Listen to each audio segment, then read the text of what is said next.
Таңғы сағат 6 біз Грузияға жеттік. Сразу видно, что это Грузияның, то есть шекарасындамыз. Ура!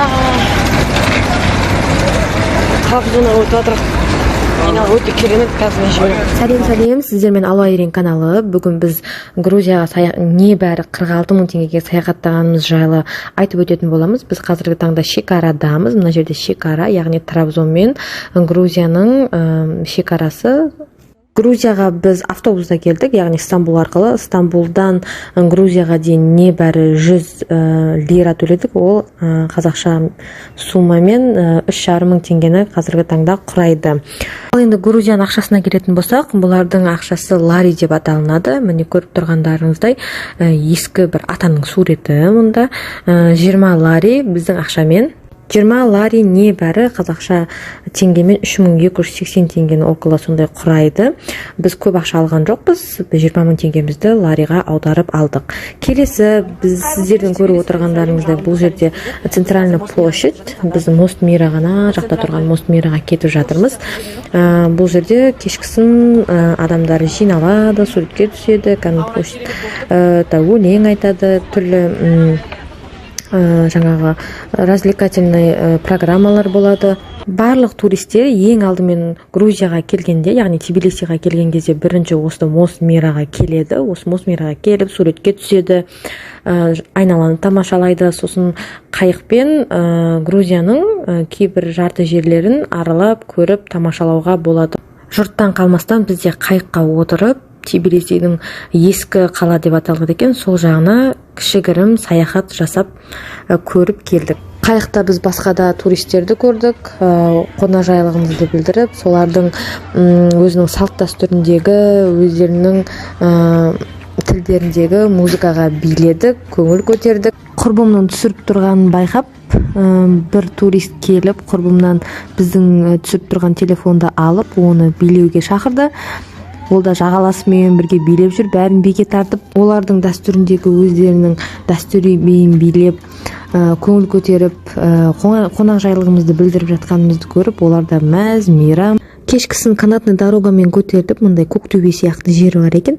Сол жерге барып, бүкіл Грузияны тамашаладық. Сол жерде көбінесе бұл жерде туристер жүреді екен. Сіздермен Айрин, біз қазір Грузияның Тбилиси қаласындамыз.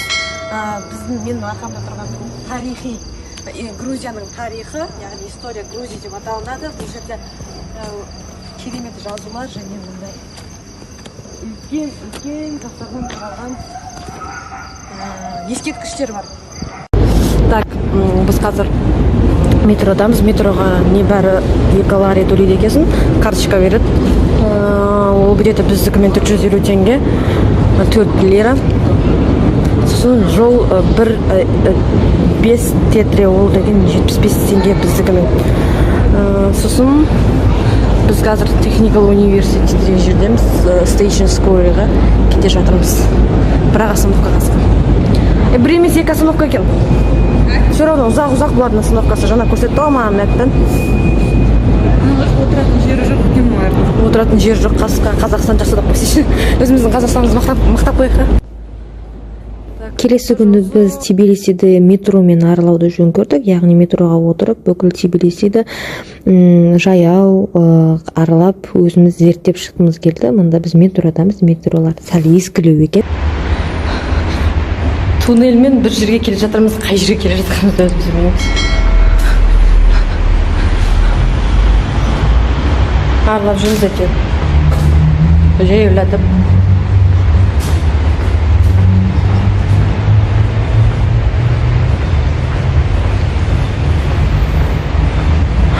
Көзі күшті салыпты басы.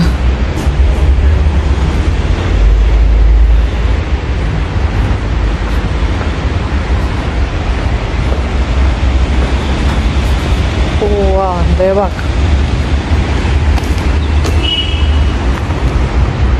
Біздің келесі аялдамамыз Мдацминда деген парк болатын. Ол Мдацминда деген паркке бармастан бұрын біз жүрек жалғап алайын дедік. Бір атақты өздерінің дәстүри ресторанына кіріп, хачапури мен лимонадына заказ бердік. Біздер қазір Татсминда паркіне келдік. Бұл Грузиядағы ең жоғарғы бізде төбе деген төбе сияқты жер ғой. Мынтікі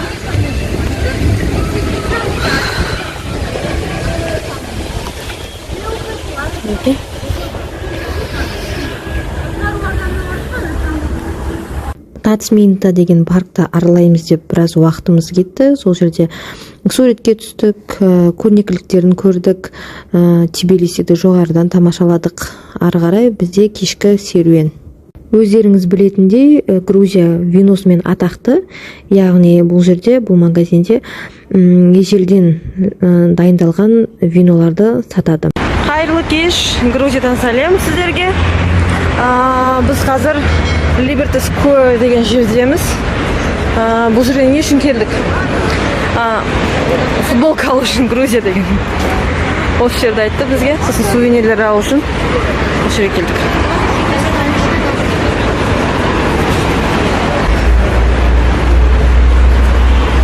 Bir sefer bakayım. Sonra alacağım, tamam mı? Nereye bakıyorsun? О, baksana. Бар ғой, Турцияда толып тұр ғой. Турцияда толып тұр ғой. Онымен жүрішін мен... Онымен жүрішін примерно 10 килограмм ақтауым керек. Қанайын жүрішін. Кешкі Тбилисиді саяхаттап болған соң, біз Couchsurfing деген программа арқылы үй таптық. Ол жерде тегін қондық бір күн. Яғни мен Қазақстанда жүрген кезде Couchsurfing программасы арқылы көптеген басқа ұлттарды қонақжай еткен болатын. Сондықтан бізді де қонақжай ретінде осындай бөлме берді. Яғни біз тегін қонып, ертесі күні Стамбулға автобуспен 100 лирамен обратно қайттық. Қызық болған болса, жазылып қойыңыздар.